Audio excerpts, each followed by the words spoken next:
Hi guys, welcome back to my channel. Today we're going to be talking about playing the C major chord if you have a big hand and what are the few things that you should keep in mind while going about it. This is, I think, our third or fourth chord in the major chord series for people who have big hands.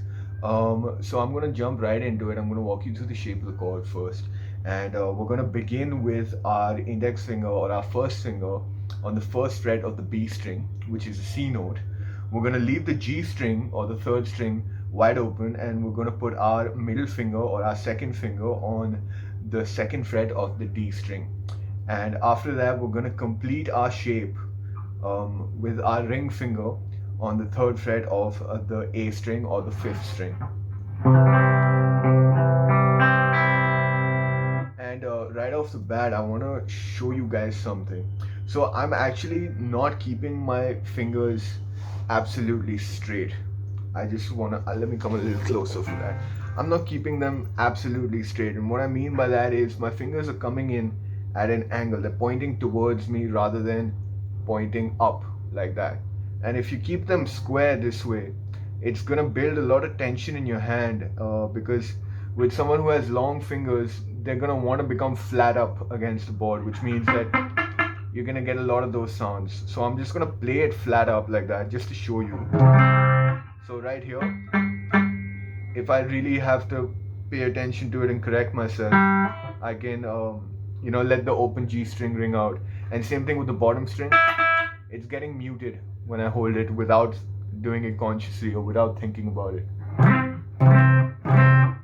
So if you're going through something like that when you play C major, I just want you to understand that you don't need to keep your fingers absolutely straight. You can actually have them, tilt in like that. And I just want to show you what happens to the wrist and the thumb. So I've always said with most chords to keep your thumb behind the fretboard and to not leave it hanging over. The same principle applies with the C major chord, but because we're tilting our hand in and we're sort of keeping our fingers in a straight line like this, but we're tilting them into the shape of the chord, right? So what I'm going to do with my thumb is I'm going to keep it at the height it needs to be, which is behind the fretboard and maybe a little bit of it poking out like right there.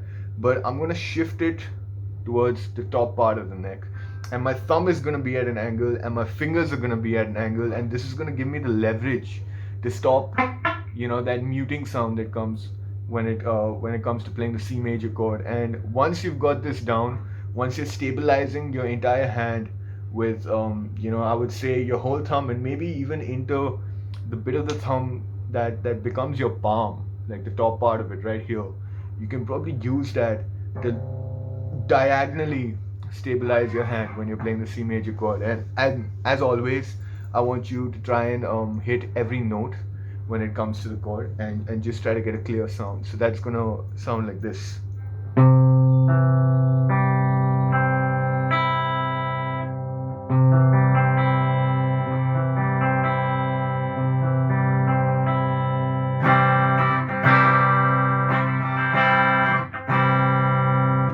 And another thing with the C major chord is we want to deliberately avoid the low E string or the sixth string, because it in terms of the notes that are in the C major scale and the notes that form the chord, E doesn't really resonate well with the C major chord. So when we're playing it as it is, we're gonna stop playing that top string, or we're gonna try to mute it out, or we're just gonna avoid it altogether.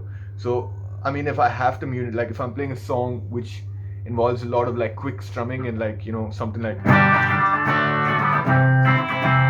so what I'm actually doing is I'm letting my thumb right here, right, just the edge of it, I'm just letting it mute out that top string, but I'm still functionally using it to keep my fingers at an angle and keep them in a straight line, right through here. And that's pretty much it on the C major chord. And if you still have problems playing it, then I want to tell you something that might be a little funny. You may not have thought of it, but cut your nails. Cut your nails, because if your nails are adding, say, another like half centimeter between the point of contact on your fingers and the strings on the guitar, then you're gonna get a lot of buzzing, and it's gonna be more difficult for you to naturally use your hand the way it's supposed to be used. And last tip, if I could just really press down on these strings for you right now, and I'll show you why in a bit. If I could press down on them as hard as I could, just so that I could get these lines in my fingers. I don't know, can you see it? Well, I hope you can. Basically, the point is, what I'm trying to show you is that you got to play the string with the utmost tip of your finger. You can't play it with the fleshy part, because as soon as you start playing notes with the fleshy part of your hand, that means that the rest of your fingers, the flat parts of your fingers, are going to start muting out other strings. So that's my last tip on the C major chord. And I hope you guys really liked this video, and I hope it got through to some of you, and I hope that you guys have at least heard something maybe you weren't thinking about before, or you've picked up a new piece of knowledge that you wish you knew earlier, because that's the point of this guitar channel. That's the point of all these lessons. And as always, thank you so much for watching. If you like this video, please let me know in the comments below. Give me that vote of confidence, and I would love it if you would subscribe to my channel. And I'll see you next time. And next time I'm gonna look at a lot more chords when it comes to major chords.